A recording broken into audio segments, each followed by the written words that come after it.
आज हम आपको दिखाने के लिए लाए हैं इंडिया का सबसे बेस्ट मेंटेन्ड फोर्ट। गैस करो उसका नाम क्या है।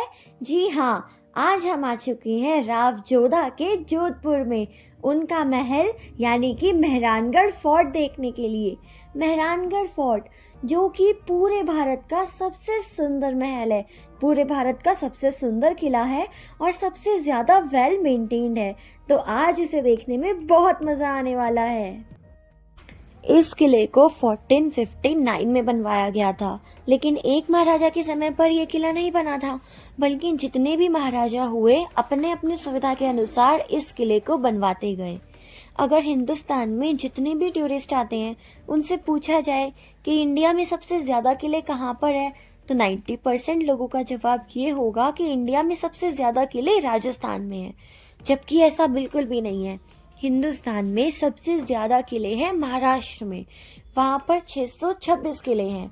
और दूसरा नंबर भी राजस्थान का नहीं है, मध्य प्रदेश का है, वहां पर 416 किले हैं। तीसरा नंबर आता है अपने राजस्थान का। राजस्थान में टोटल 306 किले हैं, लेकिन इन सभी किलों में से भी सबसे ज्यादा मेंटेन्ड अगर कोई किला है तो वो है जोधपुर का ये मेहरानगढ़ फोर्ट।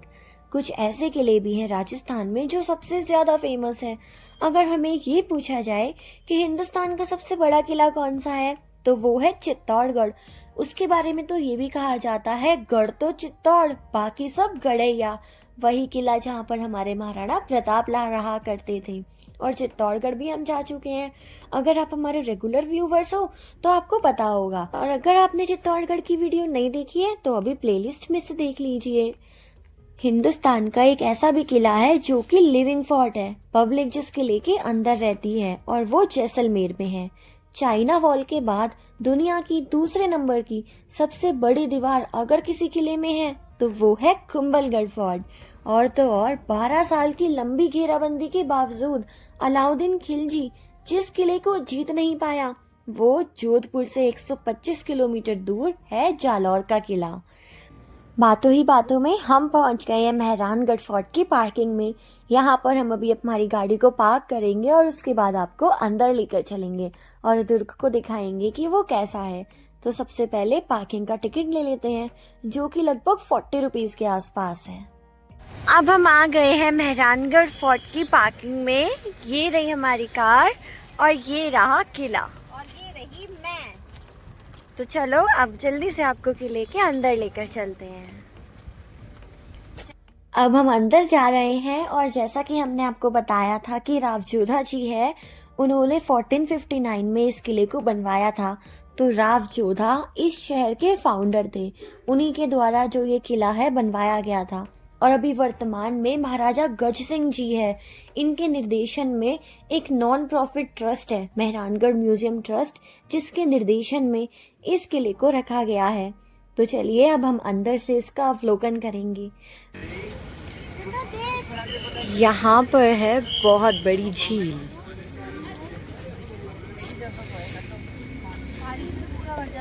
हाँ मम्मी, हाँ मम्मी, बारिश में तो ये पूरा भर जाता होगा। आती होगी पानी से। रेन चलिए वाटर हार्वेस्टिंग का एक अच्छा नमूना है ये। चलिए चलो। अब हम आगे बढ़ रहे हैं किले के पहले द्वार जय पोल की तरफ। यहाँ पर बहुत गर्मी होती है ना, इसलिए टूरिस्ट की सुविधा के लिए यहाँ पर पूरा छाया का इंतजाम किया गया है। तो अब हम दोबारा आते हैं जय पोल पर। इसके पीछे भी बहुत ही इंटरेस्टिंग कहानी है। इस जय पोल को विजय के उपलक्ष्य में बनवाया गया था। जोधपुर और जयपुर के मध्य एक युद्ध हुआ और युद्ध का कारण था उदयपुर की एक खूबसूरत राजकुमारी जिनका नाम था कृष्ण कुमारी, जो कि उदयपुर के महाराणा की पुत्री थी। उनकी सगाई जोधपुर के महाराणा भीम सिंह जी के साथ हो गई थी, परंतु दुर्भाग्य से महाराजा भीम सिंह की डेथ के बाद उसी राजकुमारी की सगाई जयपुर के महाराजा जगत सिंह के साथ कर दी गई।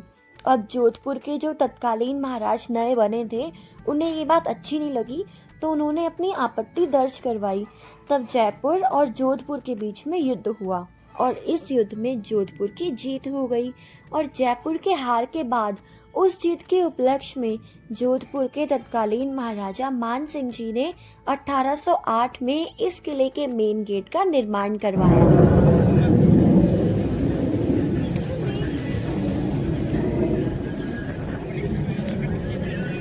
Blue city.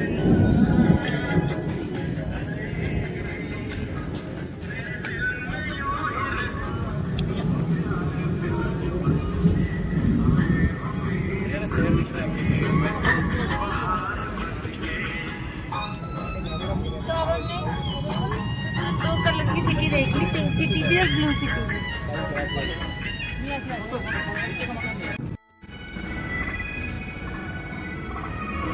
ये है सखी के ठाकुर शांत चौहान सिंह गिरधरदास जी की छतरी। जब ये किला बन रहा था तो उसमें बहुत सारी रुकावटें आ रही थी, तो उन सभी को दूर करने के लिए इन्होंने स्वेच्छा से इस किले को बनवाने के लिए अपनी नर बलि दी थी। तो उनके सम्मान में यहाँ पर इस छतरी को बनवाया गया और उसके बारे में सब कुछ यहाँ पर अंकित भी है, अगर आप चाहें तो पढ़ सकते हैं। इस किले को बनवाने के लिए स्वेच्छा से उन्होंने अपनी बलि दी थी, तो उनके सम्मान का प्रतीक है ये छतरी। और इस तरफ है जयपोल, जिसकी कहानी अभी हमने आपको बताया ही था। यहाँ पर बहुत सुंदर पेंटिंग बनी हुई है, बहुत ही खूबसूरत, जो कि जोधपुर के महाराजा मान सिंह जी के वक्त में बनी थी। शिव पुराण करके एक ग्रंथ है, उसे यहाँ पर चित्रित किया गया है और सभी पेंटिंग यहाँ पर शिव पुराण से संबंधित है। तो चलिए पास में चलकर हम वहाँ पर देखते हैं।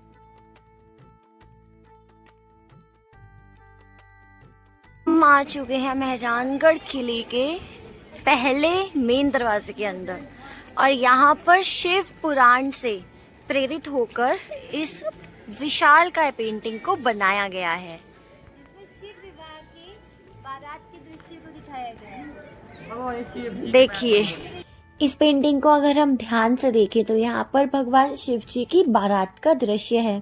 शिव जी इस बारात में सबसे पहले नंदी के ऊपर विराजमान है। उनके आसपास यहाँ पर सभी बाराती और वीवीआईपी बाराती है, यानी कि भूत प्रेत है। ठीक बारात के आगे अगर हम बढ़ते हैं तो दाढ़ी वाले एक बाबा है जिनका हाथ ऊपर है। देवताओं के वेद है धन्वंतरी, और उन्हीं के आगे पालकी के अंदर जो बैठे हुए हैं वो है कुबेर।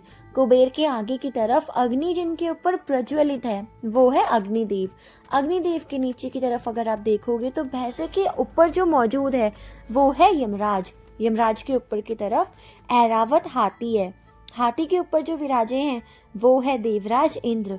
इंद्र के ठीक आगे की ओर एक हिरण के ऊपर बैठे हुए हैं कामदेव, और कामदेव से आगे हंस के ऊपर बैठे हुए हैं ब्रह्मा जी। ब्रह्मा जी के ठीक नीचे की तरफ है सप्तऋषि, जिनमें से 3 शादीशुदा थे और 2 की शादी नहीं हुई थी, तो उनमें से तीनों के पुत्र हैं 10।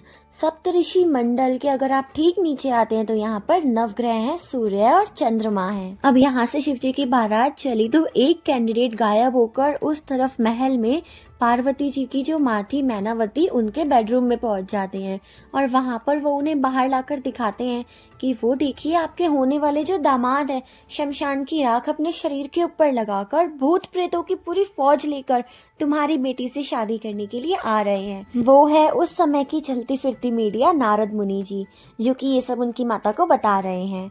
और उसके नीचे की तरफ अगर आप देखेंगे तो पर्वत राज राजा हिमालय अपने लोगों को लेकर बारात को रिसीव करने के लिए आ रहे हैं।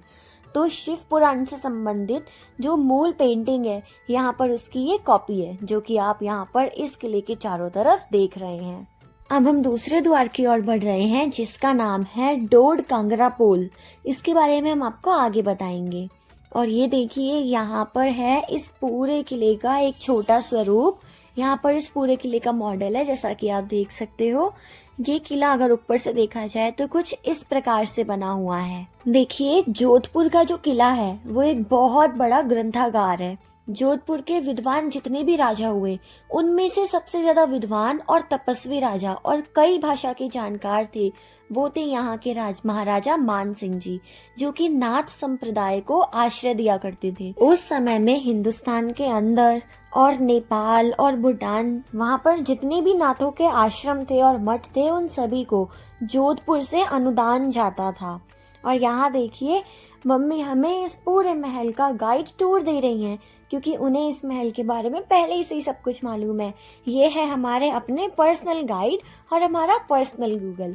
तो चलिए हम दोबारा से अपनी कहानी पर आते हैं। अगर उन ग्रंथों में से किसी का उदाहरण लिया जाए तो जैसे नेपाल में एक ग्रंथ था। नेपाल में उस समय नाथ योगी जो थे, उनसे जोधपुर के महाराजा मान सिंह जी ने रिक्वेस्ट की कि आप वो ग्रंथ हमें दे दीजिए और जितना पैसा चाहे जितनी दौलत चाहे हम आपको दे देंगे। लेकिन उन्होंने मना कर दिया। तब मान सिंह जी ने उनसे रिक्वेस्ट की कि आप वो जो ग्रंथ है उसकी कॉपी करने की इजाज़त हमें दे दीजिए और उसके बदले हम आपके इस पूरे मठ को अनुदान देंगे। और बहुत मुश्किलों के बाद उन्होंने इसकी परमिशन दी और उन्होंने अपने विद्वानों को भेजकर उस ग्रंथ की हूबहू कॉपी बनवाई और यहाँ पर रख ली। कहानी में ट्विस्ट तो अब आता है। नेपाल की जो वो मठ थी या फिर लाइब्रेरी था, वहाँ पर आग लग गई और उनका ग्रंथ वहाँ पर नष्ट हो गया। अब विश्व में एकमात्र ग्रंथ यहाँ पर रावजोधा के पास सुरक्षित था और उनके कलेक्शन में आज भी रखा हुआ है। और आज भी मेडिकल साइंस के जो स्टूडेंट्स हैं वो इसी ग्रंथ में से जो कॉपीज बनी गई हैं उनसे अपनी पढ़ाई को जारी रख रहे हैं और पीएचडी शोध के लिए भी यहाँ से सारा मटेरियल प्राप्त करते हैं। अब हम आगे बढ़ रहे हैं। इस महल के अंदर जाने के लिए रास्ते में इतने सारे पोल आ रहे हैं। अब हम यहाँ पर तीसरे पोल की तरफ है। ये देखिए महल की खिड़कियाँ हमें दिखाई देना शुरू हो गई हैं। अब हम यहाँ से अंदर की ओर जा रहे हैं और इस समय महल का सबसे ज़्यादा जो सुरक्षित पोल है और सबसे ज़्यादा जो मजबूत पोल है वो आने वाला है और उसका नाम है लोहा पोल। तो चलिए जल्दी से अंदर की ओर चलते हैं। अब ये है रावजोधा जी का फलसा, यानी कि 1459 में इस महल को बनाना, इस किले को बनाना शुरू किया गया था, उसके बारे में लिखा हुआ है। अब हम आ गए हैं लोहा पोल की जगह।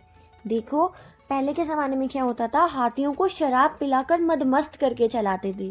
तो अगर हाथी अटैक करने के लिए इस तरफ से आता है तो जो सामने दीवार बनी हुई है वो उसमें टकरा जाएगा और टकराने के बाद जब वो उल्टा घूमेगा तो दुश्मन की अपनी सेना को ही कुचलते हुए वापस जाएगा। तो इस तरह से यहाँ पर सामने दीवार है और दूसरी तरफ घुमाकर अंदर जाने का ये है दरवाज़ा। और यहाँ देखिए जो भी महिलाएं यानी कि रानियां यहाँ पर सती हुई थी उनके हाथों के ये निशान है, उनके हाथों के चिन्ह है ये। अब हम महल के अंदर की तरफ और जाएंगे। इस किले में अंदर आने के लिए प्रवेश शुल्क है, वो है 200 रुपये का, और अगर आपके पास स्टूडेंट आईडी है तो आपके 100 रुपीज़ लगेंगे। तो अब हमने टिकट ले लिया है और अब हम भी अंदर चलते हैं। अब इस महल का ये जो दरवाज़ा है इसका भी एक बहुत ही दिलचस्प किस्सा है, तो चलिए वो जानते हैं, बहुत मज़ेदार है। तो हुआ क्या था, एक बार यहाँ पर एक राजा हुए जसवंत सिंह जी, उनकी महारानी थी जसवंत दे। तो उस समय यहाँ पर एक युद्ध हो रहा था, धर्मत का युद्ध।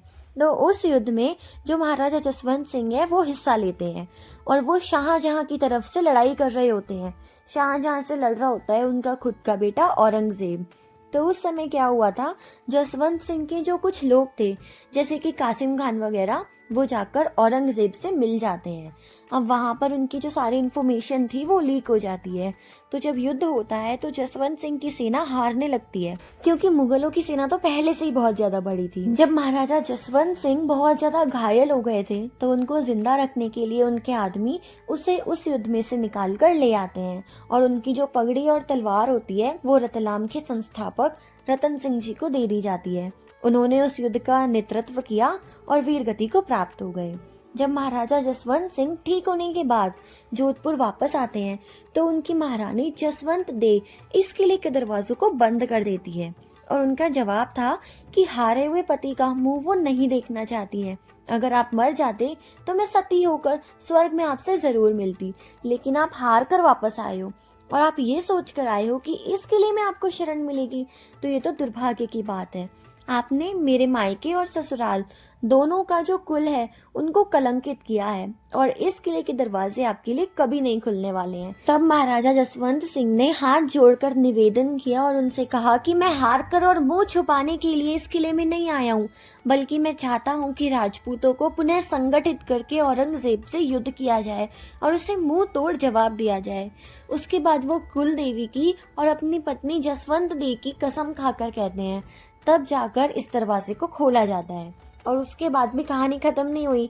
खाना खाते वक्त महारानी ने लकड़ी के बर्तनों के अंदर खाना परोसा और ये देखकर उनका जवाब था कि चांदी के और सोने के बर्तनों में अगर आप खाना खाओगे तो उनके टकराने की आवाज से आप घबरा जाओगे, जैसे तलवारों की खन खन से आप घबरा कर वापस आ गए। लेकिन यहाँ पर चांदी और सोनों के चम्मच आपस में नहीं टकराने वाले हैं, तो आपको बिल्कुल डर नहीं लगेगा। आप आराम से लकड़ी के पात्रों में भोजन कीजिए।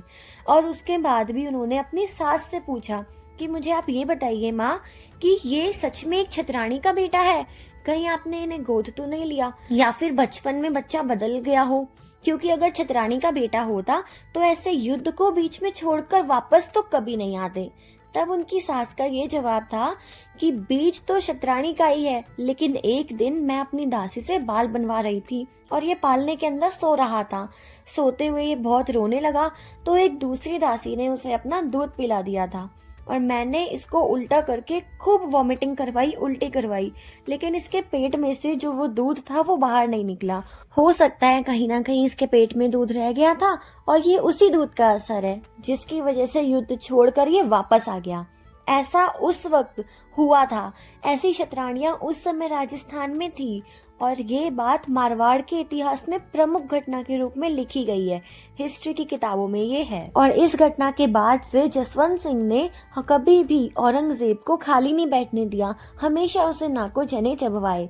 एक बार की घटना तो ये भी है कि जब उन्हें यहाँ से काबुल किसी कार्य के लिए भेज दिया गया था और पीछे से औरंगजेब ने यहाँ पर ऑर्डर दिया कि यहाँ के सभी मंदिरों को तोड़ दिया जाए, तब जसवंत सिंह जी ने काबुल में आदेश दिया कि वहाँ की सारी मस्जिदों को तोड़ दिया जाए।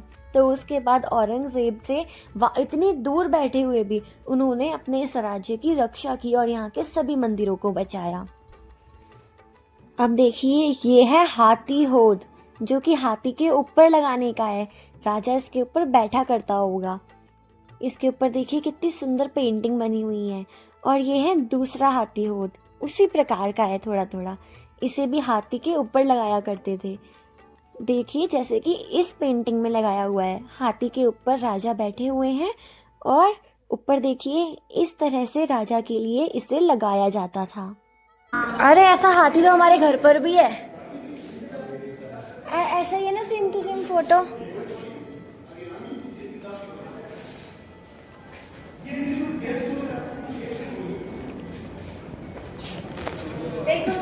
ये भी हाथी होद है। मुगल शैली में बना हुआ है और बादशाह शाहजहां की ओर से सम्मान चिन्ह के रूप में दिया गया था। ये मुगल, इस पे भी चांदी की पॉलिश हुई थी और वैसे तो सभी हिंदू शैली में ये एक मुगल शैली।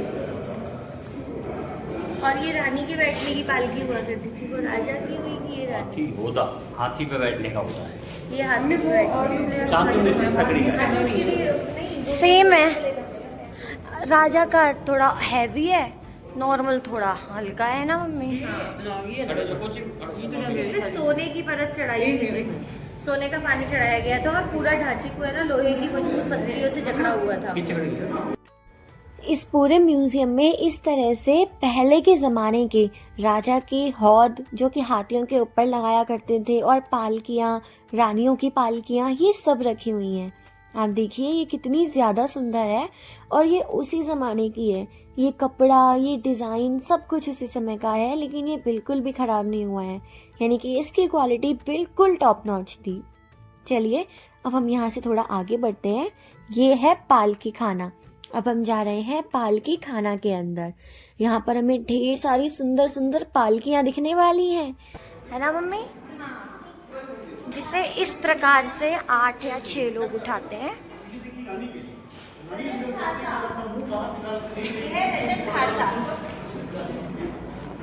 चांदी की शाही सवारी, चांदी का बना हुआ। मम्मी पालकी, मम्मी मैंने असली की पालकी पहली बार देखी है। जो कहार होते होंगे, रानी वाली भी देखते हैं ना साइड में। और वो है रानी की जिसमें पर्दा लगा हुआ है। ये भी तो हो सकती है, इसमें दरवाजा है। रानी की है,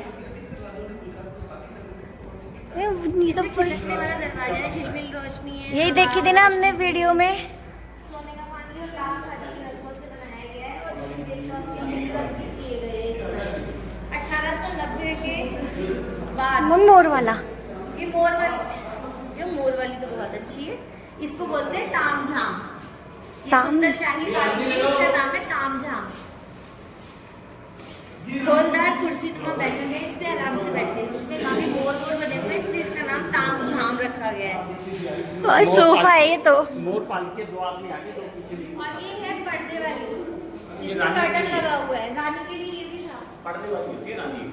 वो भी है। उसमें तो दरवाजा है स्लाइड वाला। स्लाइड वाला दरवाजा। और ये है पिंजस, इसको बोलते हैं पिंजस। साल की पिंजस नाम। पिंजस इसको बोला जाता है। इसमें जनाना और राजकीय महिला पालकी के रूप में भी इसे जाना जाता है।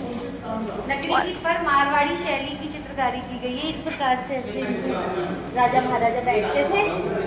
ये देखो जो ये वाली पालकी है, इसकी ये रही, हाँ वो वाली पालकी, और ये इसकी फोटो ये वाली जो पालकी है इसका रियल फोटो ये रहा। है। सही है ये तो। मोर वाली का खिड़की वाली पालकी है, वो ये उसका रही। वो ये है। मोर वाली का है। मोर वाली तामझाम की फोटो यहाँ नहीं है। चलो आगे बढ़ते हैं। मम्मी ये तो रह गई। कुछ चलो। इसमें तो कुर्सी रखी हुई है। इसमें राजा महाराजा हुक्का पीते थे, जिसमें तंबाकू डाल के आँच डाल के पिया जाता था। और ये जो साइड में है, इसमें अफीम डाली जाती थी ऊपर से। अफीम निचड़ के नीचे इनमें आती थी, नीचे वाले बर्तन में, और फिर अफीम को पिया जाता था। ऊपर शिव जी महाराज हैं, शिव जी का प्रतीक है, शिव जी का ऊपर शिव जी का वो लगा हुआ है, शिव जी का प्रतीक है। ये जो सारे खूबसूरत कमरे आपको दिखाई दे रहे हैं, इन सभी कमरों में उस समय रानी महारानियां और उनके बच्चे रहा करते थे। आप देखो ये कितना ज़्यादा सुंदर है। कैमरा बिल्कुल भी जस्टिस नहीं कर रहा है। यहाँ पर जो नक्काशी है कैमरे में नहीं दिखाई दे रही है, लेकिन सच में आंखों से ये बहुत ज़्यादा सुंदर लग रही है। अब हम जिस सेक्शन की ओर आगे बढ़ रहे हैं वो है दौलत खाना, जिसमें मारवाड़ स्टेट का सारा खजाना रखा जाता था। और अब हम यहाँ पर देखेंगे खजाना गाइस। तो ये है यहाँ की पालकी, जो कि 1723 में गुजरात के ऊपर अटैक किया गया था, वहां से लाई गई थी। बुलंद खान की सोने की मुगल शैली की पालकी है। ये वहां से जीत कर यहाँ पर लाई गई थी। तो ये यहाँ पर शो पीस की तरह रखी हुई है। अब सामने की तरफ ये है तोरण। शिव पुराण के अनुसार तोरण नाम का एक राक्षस था। भगवान शंकर की जो पार्वती जी थी, उनके साथ शादी के समय पर्वतराज हिमालय का जो गढ़ था, उसके मुख्य द्वार पर उन्होंने तोरण को मारा था। तो जब युद्ध हुआ था, तोरण को मारा था, उसी की याद में आज तक भी सभी लोग अपनी शादी में इस तरह तोरण मारकर फिर आगे की तरफ बढ़ते हैं। तो देखिए ये है शाही तोरण। अब इस तरफ यहाँ पर तलवारें रखी हुई हैं। ये है महाराजा अजीत सिंह जी की तलवार। ये उसी ज़माने की तलवार है, देखिए आप। और यहाँ पर आगे है एक और तलवार, ये भी उसी ज़माने की तलवार है। अलग अलग राजा महाराजाओं की तलवार को म्यूज़ियम में सेव करके रखा गया है, ताकि हम भी देख सकें कि पहले तलवारें कितनी सुंदर होती थी। ये सबसे स्पेशल है क्योंकि ये है अकबर की तलवार। देखिए आप, जो ब्लैक वाली है ये अकबर की तलवार है, जिससे वो युद्ध लड़ा करते थे। अब हम और आगे बढ़ेंगे। और ये जो तलवार है, इस तलवार का नाम है तलवार प्रतापगढ़। शेर के मुख वाली है। ये है उस जमाने में लगाए जाने वाला कर्टन। पर्दा इतना सुंदर पर्दे लगाए जाते थे। पर्दा है ये गाइस, पर्दा। पर्दे के ऊपर भी चित्रकारी है। और इस तरफ है यहाँ के महाराजा गज सिंह प्रथम का चित्र। यहाँ के राजा है इस तरफ ये जो गज सिंह रखा है प्रथम। ना, ये है कटार। कटार। ये है ढाल। इसके ऊपर चमड़े पर सूती कपड़ा, चांदी के धागों से इसको सजाया गया है। और ये है सर पे लगाने वाला तोप या फिर तोप, हेलमेट। और उस तरफ वो है छोटा अंकुश, जो नीचे से पकड़ के हेड है, और ये बड़ी सी बंदूक घास की तरह काट दो दुश्मनों को। ये है उस जमाने के राजा की चुस्की, जिससे वो लोग चुस्की लिया करते थे। उसके ऊपर ये जो आपको नृत्य करने वाली महिला दिखाई दे रही है, इसके ऊपर वाले हाथ में छेद है। दरअसल ये वाइन की बोतल है, इससे वाइन डाला करते थे। इधर ये है पानदान।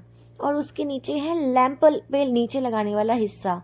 ये सब कुछ चांदी का है। ये है गंगा जल रखने का बर्तन और उसके नीचे है तिलक लगाने वाला चोपड़ा जिसमें सिंदूर रखा करते थे और इसमें सुपारी रखी जाती थी। और ये जो बड़ा सा बॉक्स दिखाई दे रहा है ये कलम रखने के लिए है। ये सब कुछ चांदी और सोने से बना हुआ है। ये सब कुछ सोने और चांदी से बना हुआ है, नहीं तो फिर इसमें सोने का वर्क किया गया है।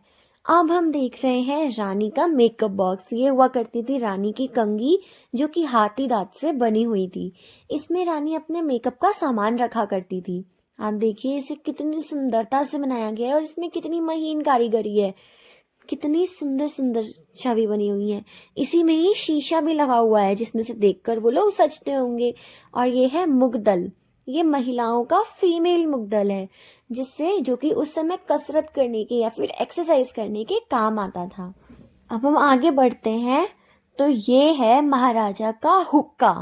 देखिए वैसे जो हुक्का है उसका चलन हमारे यहाँ पर मुगलों की ओर से आया था। यहाँ पर ये सारी वाइन रखने की बॉटल्स है जो जगमोहन, केसर, कस्तूरी, गुलाब इस तरह की वाइन मारवाड़ में बहुत ज़्यादा फेमस है। और ज़्यादातर लोग बोलते हैं इनका कोई साइड इफ़ेक्ट नहीं होता है बल्कि मेडिसिन के तौर पर इन्हें यूज़ किया जाता है। विभिन्न प्रकार की पापा थोड़ा सा बीदर की कारीगरी, बीदरी वेयर, आगे आगे आगे आगे आगे हैदराबाद के प्रसिद्ध कलाकृति। ये है रानी बाग स्टेशन का ट्रेन मॉडल, यानी कि ट्रेन उस समय में ऐसे चलाई जाती थी और ये उनका रथ, उसका मॉडल। और इस तरफ हम देख सकते हैं महाराज जी का चौका। ये क्या है? कौन सो रहा है इधर? ये उनकी गाड़ी है और इधर है महाराज के पहनने का ड्रेस।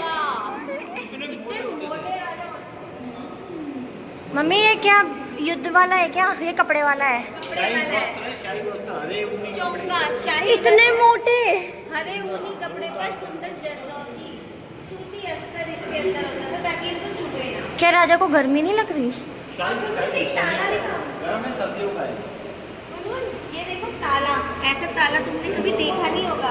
ये जो बड़ा वाला ताला है ना, ये ताले का वजन ही 20 किलो है। और ये वाला जो ताला है ना, इसमें 4 चाबियां लगती है तब जाके ये ताला खुलता है। सही है सही है सही है। इससे ये जो बड़ा वाला ताला है इस जो कि मेहरानगढ़ के मुख्य दरवाजे को बंद करके लगाया जाता था। और ये ऐसा है कि ये ताला लगभग 18वीं शताब्दी में बना था।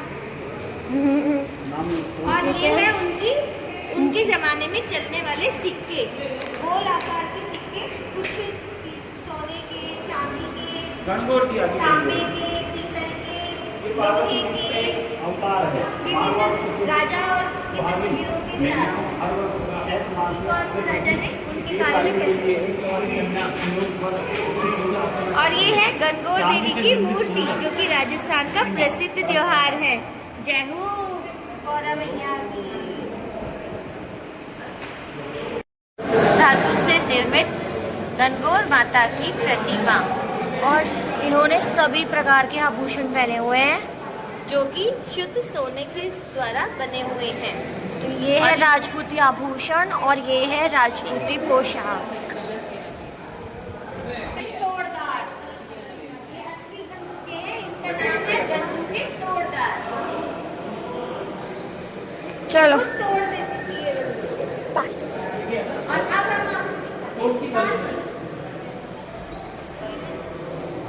इसमें राजा। ये ना मम्मी ये है पेंटिंग ब्रश और यहाँ पर सीप में रखे जाते हैं कलर जो कि विभिन्न प्रकार की प्राकृतिक रंगों को घिसकर बनाए जाते थे, जैसे कि गेरू, बबूल की गोंद, लाल गेरू, पीला जोधपुर पीला पत्थर। तो इन सारी चीज़ों से बनाए जाते हैं ये सारे कलर। हाँ, कहाँ है इसमें सोना? यहाँ पर रंगीन घने पर्वतों में शिव और पार्वती के एकांत को दिखाया गया है जब वो एक साथ समय व्यतीत कर रहे थे। जो पीला रंग है वो सोना है और नीचे ये जो दिखाया जा रहा है ये चांदी का रंग है।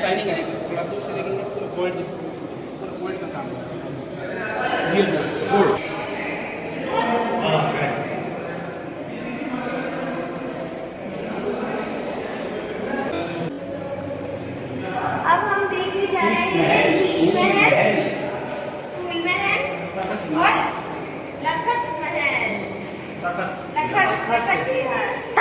विलास, फूल विलास। इसीलिए हमें जाना पड़ेगा ऊपर। ये है महाराजा का टेंट। जब महाराजा शिकार पर जाते थे या फिर युद्ध पर जाते थे तो इस प्रकार से उनके टेंट्स लगाए जाते थे। ये समझ लीजिए कि जंगल में पूरा एक नगर बसा दिया जाता था। राजा, उनके सेनापति, उनके जागीरदार, उन सब के लिए अलग अलग टेंट्स लगते थे। इनके ऊपर चांदी और रेशम से एम्ब्रॉयडरी की गई है। पूरे हिंदुस्तान में किसी और के पास इस प्रकार के टेंट नहीं मिलेंगे। और ये है राजा का अंगरखा, यानी कि उनकी ड्रेस। आंखों से तो बहुत सुंदर लग रही थी, कैमरा जस्टिस नहीं कर रहा है, लेकिन सच में इसके ऊपर भी काफी महीन एम्ब्रॉयडरी थी। ये है राजा का पर्दा। इन सभी चीजों को कांच लगाकर ग्लास से सिक्योर किया गया है, क्योंकि है तो ये सब कुछ ही कपड़ा और समय के साथ ये खराब हो रहा है। अब हम आपको इस टेंट के बारे में बताते हैं कि जब अमेरिका के अंदर भारत महोत्सव हुआ था तो उसमें इस टेंट को लगाने के लिए प्रदर्शनी रखी गई थी और क्रेन लगाकर भी इस टेंट को लगाने की बहुत कोशिश की गई, लेकिन फिर भी अमेरिका में लोग इस टेंट को नहीं लगा पाए थे। तब जोधपुर के पास ही गोकुल जी करके चराई गांव में ज्यादा कारीगर पढ़े लिखे नहीं हैं, उन्हें बुलाया गया और उन्होंने इस टेंट को बहुत ही खूबसूरत तरीके से डिस्प्ले किया और उस भारत महोत्सव में उस टेंट की बहुत सराहना की गई।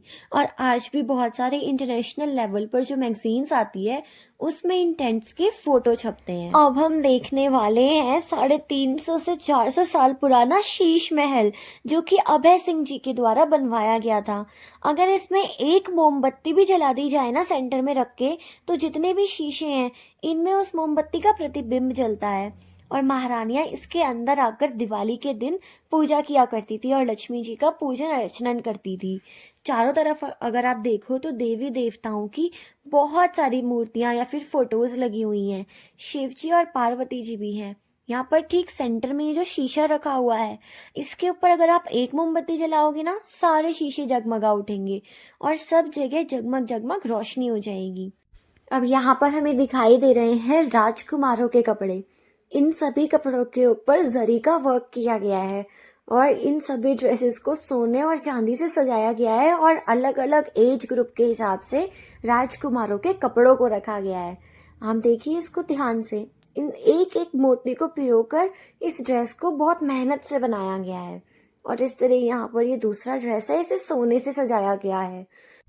और इसी के साथ में यहाँ पर इसी अचकन को पहने हुए राजकुमार का एक फोटो भी है, जो कि 19th सेंचुरी के मिड 19th सेंचुरी में खींचा गया था। इसी अचकन को पहन के यहाँ पर जोधपुर के राजकुमार खड़े हुए हैं। बहुत सुंदर लग रहा है। ये 19वीं शताब्दी का अचकन है ये, या फिर हम अंगरखा भी कह सकते हैं। इस पोशाक के साथ में यहाँ पर है राजकुमारी का ड्रेस। वो राजकुमार का ड्रेस था और ये राजकुमारी का पूरा ड्रेस है। आप देख सकते हो, इसे भी उसी प्रकार से सजाया गया है। अब हम आ चुके हैं फूल महल में। इससे अच्छा खूबसूरत महल सिर्फ मेहरानगढ़ ही क्या, पूरे राजस्थान में किसी भी और दुर्ग में आपको देखने के लिए नहीं मिलेगा। जब यहाँ के अभय सिंह जी जो महाराजा थे, उन्होंने गुजरात के ऊपर अटैक किया तो वहां से बहुत सारा सोना जीत कर लेकर आए थे और यहाँ पर उन्होंने पूरा गोल्ड ही गोल्ड लगवाया है। इसके ऊपर की तरफ आप देखो तो बहुत सारे देवी देवताओं की खूबसूरत पेंटिंग लगवाई गई है। और यहाँ पर जो राजा थे वो युद्ध के बाद यहाँ पर आराम के क्षण बिताया करते थे। और यहाँ पर ये जो कारपेट है ये 100 साल से भी ज्यादा पुराना है।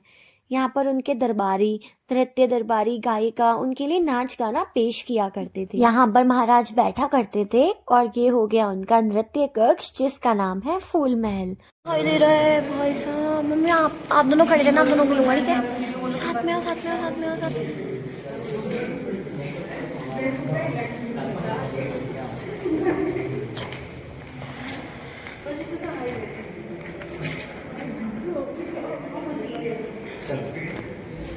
अब हमने नीचे देखा शीश महल और उसके ऊपर देखा फूल महल।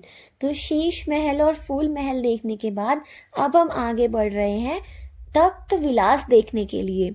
और तख्त विलास देखने से पहले हम यहाँ पर देखेंगे शस्त्रागार, जहाँ पर ढेर सारी उसी जमाने की ओरिजिनल तलवारें भी रखी हुई हैं। तो चलो जल्दी चलते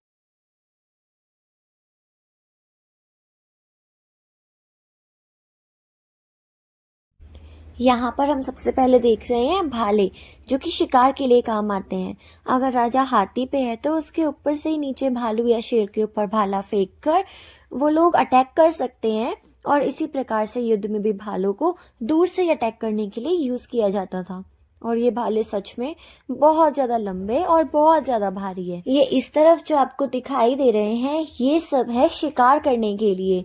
ये जो यू शेप में आपको दिखाई दे रहा है इसका नाम है तुक्का, कि अगर तीर नहीं लगता तो तुक्का तो जरूर लग जाता है। इसके साथ में ये जो आपको पतली सी सुईनुमा चीज दिखाई दे रही है इसे जहर में डुबो के फिर मारा जाता था, शिकार मर जाए।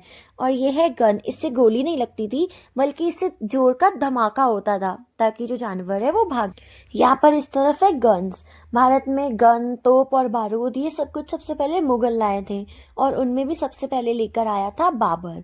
इस तरफ हमें दिखाई देंगे अलग अलग प्रकार के खंजर। ये जो खंजर है इन्हें सोने और चांदी से सजाया गया है और सभी खंजर अलग अलग प्रकार के हैं। ये देखिए इसमें तो बंदूक भी लगी हुई है कि अगर चाकू से नहीं तो बंदूक की गोली से तो मर ही जाएगा। ये एक विशेष प्रकार का हथियार है जिसको बीच में से पकड़ते हैं तो ये चाकू है, लेकिन साइडों में इसमें इसके ट्रिगर अगर दबाएंगे तो दोनों तरफ बंदूक की 2 गोलियां निकलकर बाहर निकलती थी। और इसमें भी यही ट्रिक है, इन दोनों को पकड़ेंगे बीच का तो ये एक बन जाएगा, जैसे इसको छोड़ा तो ये खुलकर 3। वो गन वाला नाइफ दिखाओ और ये गन वाला नाइफ, कुछ छाया बनाना, छाया। तोतामुखी नाइफ प्लस गन। इसमें भी पीछे ट्रिगर है, उसको दबाओ तो बंदूक चलेगी और नीचे ही अपना चाकू। तोता है और इसमें घोड़ा है। इसमें तो तोता है नीचे वाले में घोड़ा है। और नीचे ये है ढाल और ये है तलवार। चलो देखो, इसको है ना गले में पहनो तो आगे और पीछे से कवर हो जाएगा। ये साइड वाले हैं, इनको इधर और इधर बांध लो। और ये हाथों को कवर करने का लोहे के दस्ताने हैं और सर की सुरक्षा के लिए ये रहा, नाक की सुरक्षा के लिए ये लगा हुआ है। टोप। ये भाले हैं। टोप है ये। मेरे को तो ये ग्लव्स अच्छे लगे हैं। ये पूरी बॉडी आगे पीछे बनती थी तो ये पूरी बॉडी की सुरक्षा के लिए। तो पैर का है पैर के लिए अलग। पैर के लिए तो किस टाइप की है? इस टाइप की है पापा। इसी तलवार प्लस बंदूक दोनों है इसके अंदर। हैं, यही तो सबसे मेन लग रही है यहाँ पे। जोधपुर के महल में आखिरी निर्माण कार्य के रूप में 1843 में महाराज तख्त सिंह ने ये तख्त निवास बनवाकर, अपना बेडरूम बनवाकर इस कार्य को संपन्न किया। ये जो बॉल्स है ना, ये यूरोप की क्रिसमस स्टाइल्स की बॉल्स हैं। और यहाँ पर ये जो आपको दिखाई दे रहा है कारपेट नुमा फर्श, ये कारपेट नहीं बल्कि फर्श पे बनी हुई पेंटिंग है। चौसर भी रखा हुआ है। चारों तरफ कलरफुल शीशे रखे हुए हैं। अगर हम यहाँ पर बीच में मोमबत्ती जलाते हैं तो वो कलरफुल लाइट्स को रिफ्लेक्ट करके अंदर एक रंगीन सा माहौल बन जाता है। ये काफी ज्यादा सुंदर है। और ये इस महल का, जब महाराजा जसवंत सिंह जी की डेथ हो जाती है तो उनकी सारी महारानियां सती हो जाती हैं, 2 को छोड़कर। 2 महारानियां गर्भवती होती हैं। उनमें से एक महारानी अपना पेट काटकर 7 महीने के बच्चे को अपने वफादार सेनापति दुर्गादास राठौर को दे देती हैं। उस बच्चे को 21 साल तक औरंगजेब से छिपाकर जंगल में बड़ा किया गया था। वो लोग शमशान में जो लोग डेड बॉडी जलाकर चले जाते थे उसकी आग में खाना बनाकर खाया करते थे। इस तरह उन्होंने निर्वासित जीवन जिया, क्योंकि औरंगजेब चाहता था कि वो बच्चा उसे मिल जाए और वो उसके धर्म को चेंज करवाकर उससे मुसलमान बनवा दे। यहाँ पर उसी राजकुमार अजीत सिंह के निर्वासित जीवन के उपलक्ष्य में ये पेंटिंग बनाई गई है, जिसमें वो लोग शमशान की आग में खाना पकाकर खा रहे हैं। उनके पास इतना समय भी नहीं था कि वो आराम से खाना खा पाए, तो इसलिए यहाँ पर दुर्गादास जी और अजीत सिंह जी भाले से ही अपनी बाटियों को उठा उठा कर खा रहे हैं। दुर्गादास राठौड़ हमेशा अपने पास 2 तलवारें रखा करते थे, ताकि अगर उनके दुश्मन के पास कोई शस्त्र नहीं है तो वो उसे अपनी तलवार दे दिया करते थे, क्योंकि उनका सिद्धांत था कि कभी भी निहत्तों के ऊपर वार नहीं करना। ये उनके सिद्धांत होते थे जिनका वो पालन करते थे, इसलिए आज भी उनका इतिहास है। मुगलों का कोई भी वंशज आपको दुनिया में कहीं नहीं मिलेगा, जबकि दुर्गादास राठौड़ जी के, रावजोधा जी के, महाराणा प्रताप के वंशज आज भी है। अब हम आगे बढ़ रहे हैं इस झांकी गृह में। ये जो आपको दिखाई दे रही है ये झांकियां हैं। जैसे कि आपको पता है कि अलग अलग त्योहारों के समय झांकियां निकलती है, तो उस समय राजा महाराजाओं के पास इस प्रकार की झांकियां होती थी, जिसमें वो लोग भगवान की मूर्तियों को रखकर ले जाया करते थे। यहाँ पर आगे हमें पालने भी दिखाई दे रहे हैं, जो कि उस समय राजा के बच्चों के पालने हुआ करते थे। और यहाँ पर हमको वर्तमान महाराजा जो गज सिंह है, इस समय जो जोधपुर के राजा है, उनका पालना भी मिलेगा, जो कि बिजली से चलता है। हम आपको वो भी दिखाएंगे। यहाँ पर देखिए कितने विभिन्न प्रकार के अलग अलग पालने हैं, जो कि उनके छोटे बच्चों के लिए हुआ करते थे। अलग अलग राजकुमारों के लिए अलग अलग प्रकार के पालने। और यहाँ देखिए ये मोर वाला पालना, जिसे भी उस समय वो लोग सोने और चांदियों से सजाया करते थे, और इनके ऊपर भी सोने का पेंट किया गया है। काफी सारे पालने देख लिए हैं ना। चलिए अब आगे चलते हैं। अब हम आगे देखेंगे बिजली से चलने वाला पालना। देखिए इसके लास्ट वाला है ये महाराजा गज सिंह जी का पालना, जिसे कि महिलाओं के द्वारा, पंखों वाली जो महिलाएं हैं वो पकड़कर खड़ी हुई हैं। ये जो 2 पिंक साड़ी में औरतें हैं, इनके हाथों में वो चैन हुआ करती थी, जिस पर ही इस पालने को लटकाया जाता था। और ये पालना बिजली से चला करता था। स्विच ऑन करेंगे वैसे ये झूलने लग जाएगा। काफी बढ़िया है ना, एकदम सुंदर है। ये है इनका कलम खाना। यहाँ पर इनके दस्तावेजों की लिखा पढ़ी का काम हुआ करता था। पीछे जो चौकी रखी है उसके ऊपर इनकी प्राचीन समय की पुस्तक है, और ये इनकी कलम, दवात, शाही।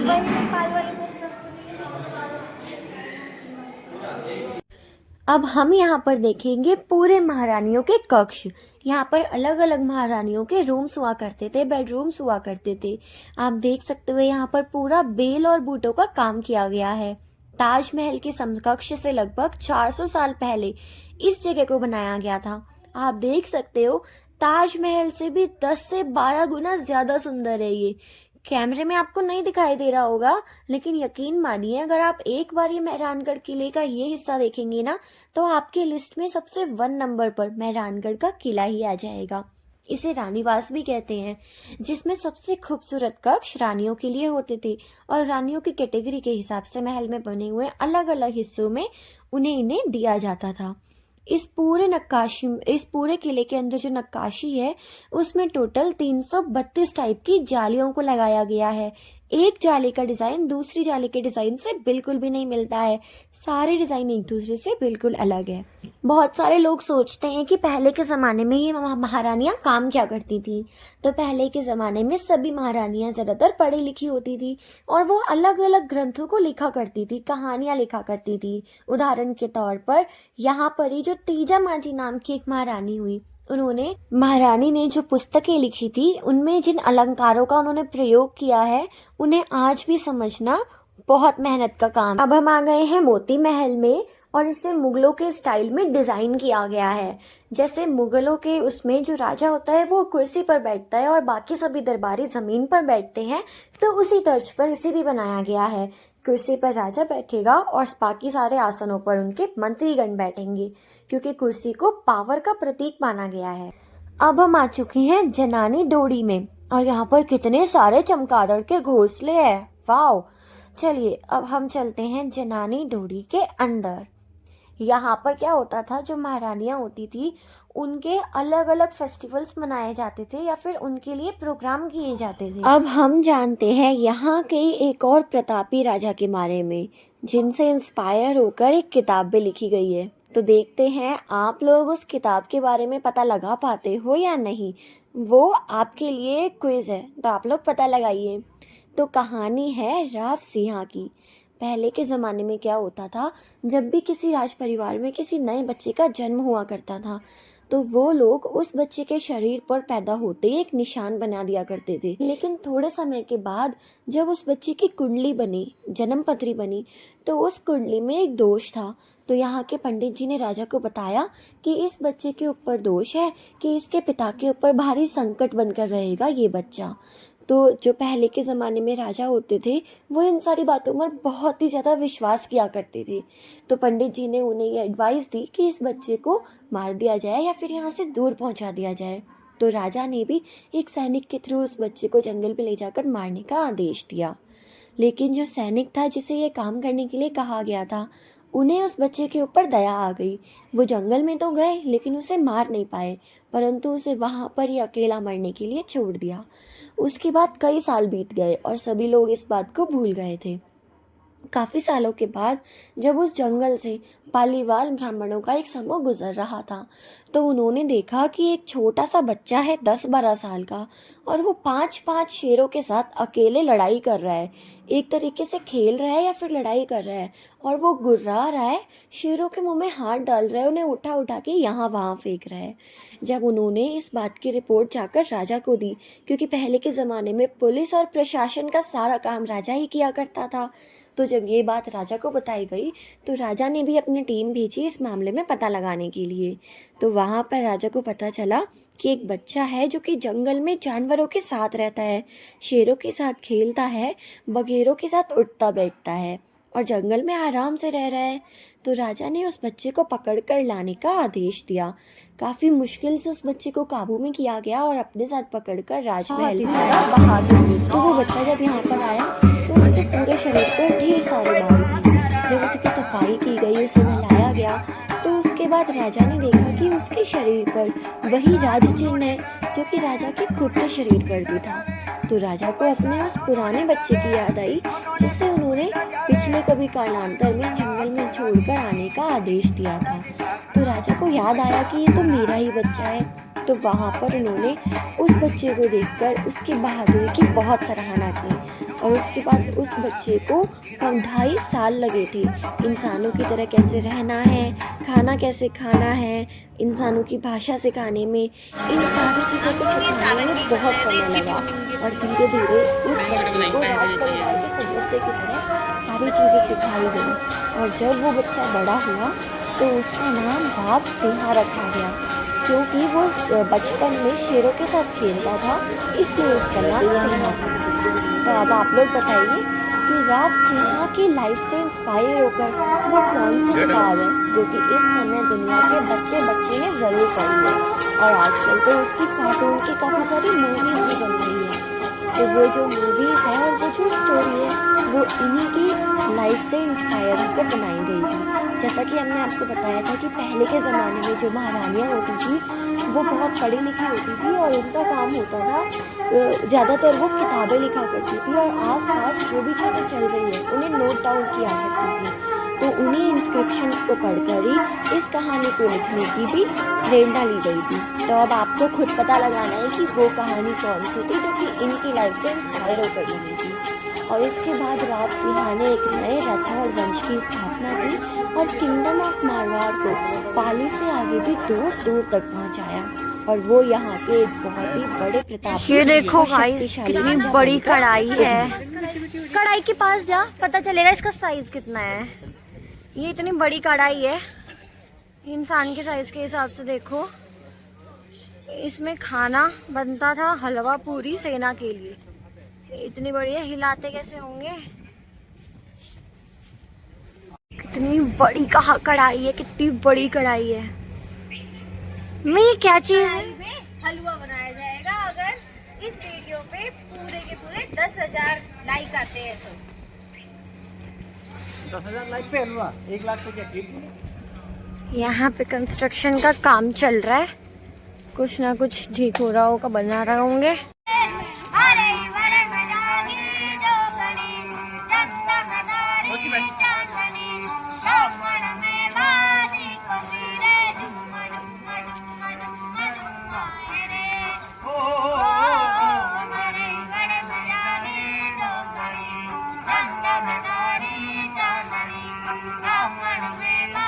बना लिया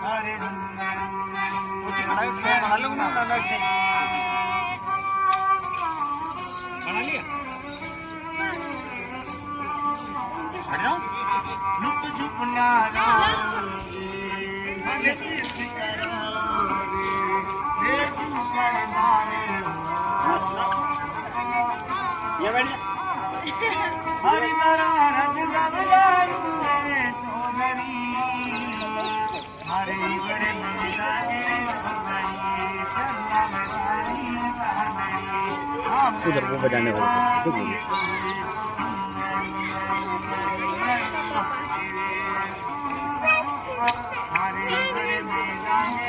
बारे में कुछ तो गाइस, ये तोप है जो लोहे की बनी होती है और इस तोप से गोले दागते हैं। वहां से तूने ऊपर से बनाई थी इसकी वीडियो? हाँ, वहां खड़ी हो।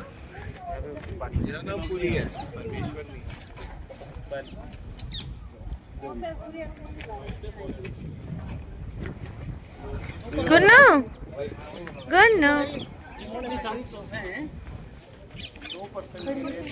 खड़ी हो ना, फोटो खींचूंगी। हाँ पापा खड़े इधर पास हो। कोची भैया आ जाओ, जल्दी आओ, इधर आओ जीजी के पास। ज्यादा फैलो मत, पास पास आओ।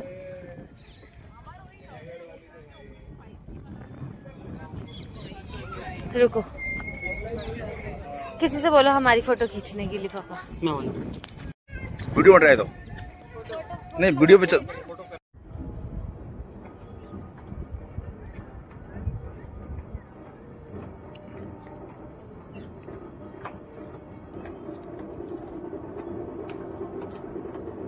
तो आइए अब आपको दिखाते हैं पूरे मेहरानगढ़ फोर्ट। शहर का व्यू सामने विंडो से।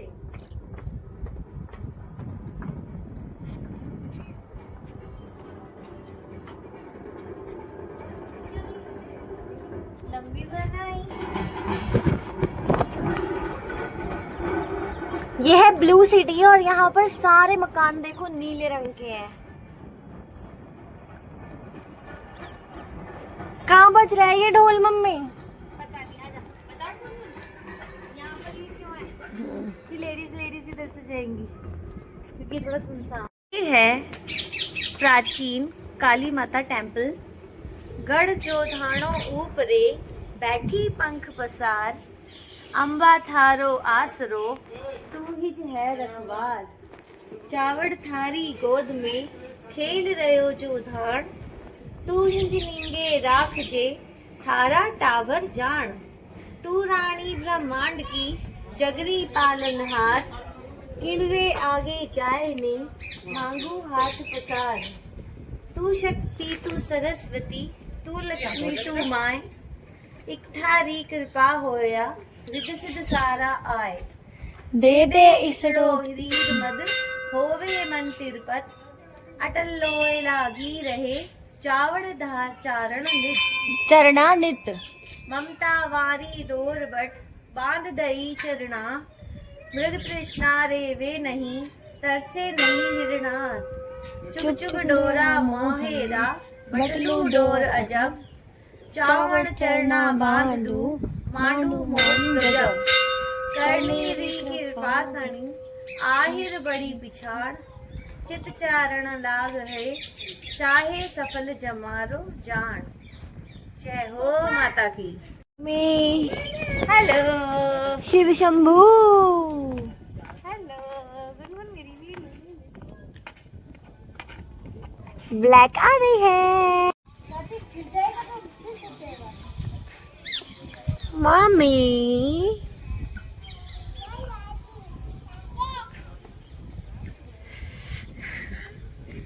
ये है तालाब या सरोवर जिसमें बारिश का ढेर सारा पानी आ सकता है। बहुत बड़ा है, हम बहुत ऊपर है। और ये है वो शिव जी।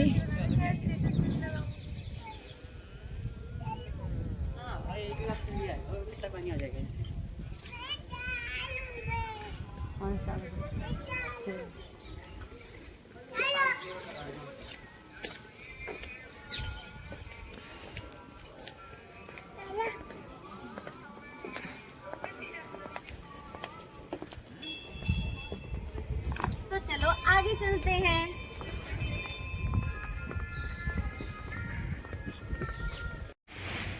सीधा करके बनाना। चल यार, अरे हाँ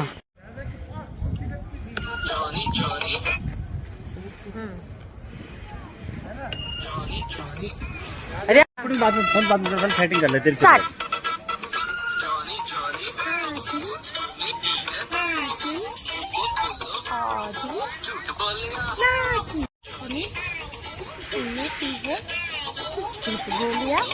यार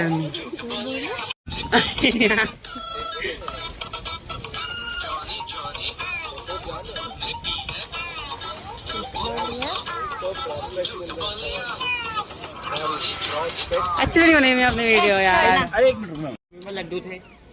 ये है गणेश जी, जो कि द्वार के रक्षक हैं। और यहाँ से स्टार्ट हो रहा है मेहरानगढ़ फोर्ट। आउटरो कर दे बेबी, बाहर गाड़ी के पास। Guys hope you enjoy this video. अगर आपको ये ब्लॉग अच्छा लगा हो तो इसको लाइक करें, शेयर करें और चैनल को सब्सक्राइब करें। तो मिलते हैं नेक्स्ट ब्लॉग में। Till then bye, thanks for watching. Hope guys you enjoyed this video. If you like this video, then please like this video, share, comment and don't forget to subscribe. तो मिलते हैं आपसे ऐसे ही चलते चलते किसी और दूसरी वीडियो में। तो तब तक के लिए बाय, थैंक्स फॉर वॉचिंग। लगुन तो पड़ा फोटो खींच। हेलो